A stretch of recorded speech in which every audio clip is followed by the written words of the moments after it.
മല്ലപ്പള്ളി ഗ്രാമപഞ്ചായത്ത് പ്രസിഡന്റായി കേരള കോൺഗ്രസിലെ എസ് വിദ്യാമോളെ തിരഞ്ഞെടുത്തു. കോൺഗ്രസിലെ ബിന്ദു മേരി തോമസ് രാജിവെച്ച ഒഴിവിലാണ് വിദ്യാമോൾ തിരഞ്ഞെടുക്കപ്പെട്ടത്. UDFിന്റെ ധാരണപ്രകാരമാണ് മല്ലപ്പള്ളി ഗ്രാമപഞ്ചായത്ത് പ്രസിഡന്റായി കേരള കോൺഗ്രസിലെ എസ് വിദ്യാമോൾ തിരഞ്ഞെടുക്കപ്പെട്ടത്. UDFിന്റെ ധാരണപ്രകാരം ബിന്ദു മേരി തോമസ് രാജിവെച്ച ഒഴിവിലാണ് തെരഞ്ഞെടുപ്പ് നടന്നത്.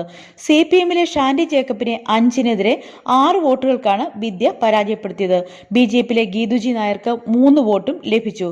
പുല്ലാട് ഉപജില്ലാ വിദ്യാഭ്യാസ ഓഫീസർ സജീവ് വർണ്ണാധികാരിയായിരുന്നു.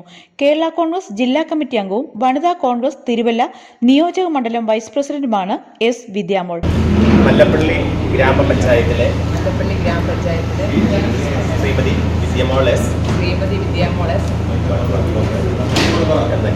എന്ന ഞാൻ നിയമാനുസരണം നടപ്പാക്കിയ ഇന്ത്യൻ ഭരണഘടനയുടെ യഥാർത്ഥമായ വിശ്വാസവും കൂറും പുലർത്തുമെന്നും ഇന്ത്യയുടെ പരമാധികാരവും അഖണ്ഡതയും നിലനിർത്തുമെന്നും ഭയാശങ്ക കൂടാതെ മമതയോ വിദ്വേഷമോ കൂടാതെ ഞാൻ എൻ്റെ ഔദ്യോഗിക കൃത്യങ്ങൾ യഥാവിധിയായും വിശ്വസ്തയോടും എൻ്റെ പരമാവധി കഴിവും പ്രയോജനപ്പെടുത്തിയും നിർവഹിക്കുമെന്ന് ഈശ്വരനാമത്തിൽ സത്യപ്രതിജ്ഞ ചെയ്യുന്നു. അനുമോദന സമ്മേളനത്തിൽ panchayat vice president advocate Sam പട്ടേലിൽ അധ്യക്ഷത വഹിച്ചു. മുൻ MLA ജോസഫ് എം പുതുശ്ശേരി ഉദ്ഘാടനം ചെയ്തു. എല്ലാവരും ആഗ്രഹിക്കുന്ന ഒരു പദവിയാണ്. അത്തരമൊരു പദവി, അത്തരം ആഗ്രഹങ്ങളോ അതിനുവേണ്ടിയുള്ള ചരടുവലികളോ ഒന്നും ഇല്ലാതെ വിദ്യയുടെ കാര്യങ്ങളിലേക്ക് എത്തി എന്നുള്ളത് അവരുടെ ഒരു ജന്മഭാഗ്യമായി ഞാൻ കരുതുന്നു. ഒരു ഹൃദയപൂർവ്വം ഞാൻ ഈ അവസരം അഭിനന്ദിക്കുന്നു. അതോടൊപ്പം ഒരു വാക്കുകൂടി പറയേണ്ടതായിട്ടുണ്ട്. കാരണം മല്ലപ്പള്ളി പഞ്ചായത്തിലെ കഴിഞ്ഞ കുറേ കാലങ്ങളിലെ അധികാര കൈമാറ്റം എല്ലാം വളരെ സ്മൂത്തായി നടന്ന ഒരു കാര്യമാണ്.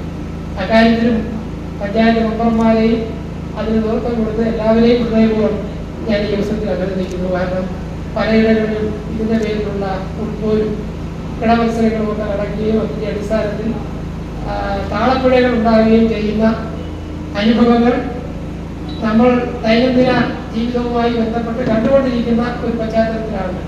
അതിൽ നിന്ന് കൃത്യസമയത്ത് തന്നെ രാജി, കൃത്യസമയത്ത് തന്നെ പുതിയ ഇലക്ഷൻ, അത്തരത്തിൽ എല്ലാവരും ഇവിടെ ഇരിക്കുന്ന ആളുകളൊക്കെ വൈസ് പ്രസിഡന്റ് സ്ഥാനത്തും പ്രസിഡന്റ് സ്ഥാനത്തും ഒക്കെ ആ കൈമാറ്റം നടത്തിയ ആളുകളാണ്. അപ്പോൾ അവരെയും ഞാൻ പ്രത്യേകമായി അഭിനന്ദിക്കുവാനും.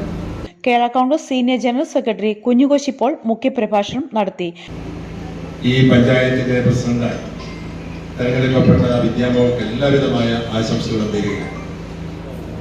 വിദ്യ ഒരു അധ്യാപികയാണ്. കൊച്ചുകുഞ്ഞുങ്ങളാണ്, കുഞ്ഞുങ്ങളെ പരിശീലിപ്പിക്കുന്നയാളാണ്. കൊച്ചുകുഞ്ഞുങ്ങളാകുമ്പം തിരിച്ചൊന്നും അങ്ങനെ പറയത്തില്ല, ചിലപ്പോഴൊക്കെ തിരിച്ചു പറയും. അപ്പോൾ ആ അധ്യാപികയുടെ അതൊന്നും ഈ പഞ്ചായത്ത് മെമ്പർമാരോട് പറഞ്ഞാൽ അവർ തിരിച്ചൊക്കെ വരൊക്കെ പറയും. അതുകൊണ്ട് തിരിച്ചു കേൾക്കാനുള്ള ഒരു മനസ്ഥിതി ഉണ്ടാകണം. നമുക്കറിയാം, നിയമസഭയിലാണെങ്കിൽ മുഖ്യമന്ത്രിയും സ്പീക്കറുമുണ്ട്. ഇവിടെ മുഖ്യമന്ത്രിയും സ്പീക്കറും എല്ലാം ഒരാൾ തന്നെയാണ്. സ്പീക്കർ അധികം സംസാരിക്കാത്ത ആൾ കൂടിയാണ്. ഞാനൊക്കെ ഇവിടെ ഗ്രാമപഞ്ചായത്തിൽ ഒരുപാട് അംഗങ്ങളുണ്ട്. എനിക്ക് തോന്നുന്നു ഏറ്റവും കൂടുതൽ സെൽഫിഷായ ആളുകൾ ഈ ഗ്രാമപഞ്ചായത്ത് അംഗങ്ങൾ. അവരുടെ കാര്യത്തിലല്ല, അവരുടെ വാർഡ് എന്ന് പറഞ്ഞാൽ അവർക്ക് ജീവനാണ്. ആ വാർഡിലേക്കാണ് മുഴുവൻ കാര്യങ്ങളും കൊണ്ടുവരുവാൻ അവരെപ്പോഴും ആഗ്രഹിക്കും. അതനുസരിച്ചാണ് പ്രവർത്തിക്കുകയും ചെയ്യും. DCC secretary Koshy P Zachariah, Congress block president Aby Mekkarinjattu, Thomas Mathew Anikkad, Johnson Kurian, NSS taluk union president MB Sasidharan Pillai, കാർഷിക വികസന ബാങ്ക് പ്രസിഡന്റ് സുരേഷ് ബാബു പാലാഴി, ആനിക്കാട് ഗ്രാമപഞ്ചായത്ത് പ്രസിഡന്റ് സൂസൻ ദാനിയേൽ, പഞ്ചായത്ത് അംഗം മോളിക്കുട്ടി സിബി, ബ്ലോക്ക് പഞ്ചായത്ത് അംഗങ്ങളായ സിന്ധു സുഭാഷ്, ലൈല അലക്സാണ്ടർ, നേതാക്കളായ MK Subhash Kumar, TS Chandrasekharan Nair, B Thomas Mathew, Prakash Kumar Vadakkemuri, KG Sabu, Anil Kayyalath, Saji David, Geetha Kuriakose, Reji Panikkamuri, Bindu Mary Thomas എന്നിവർ പ്രസംഗിച്ചു.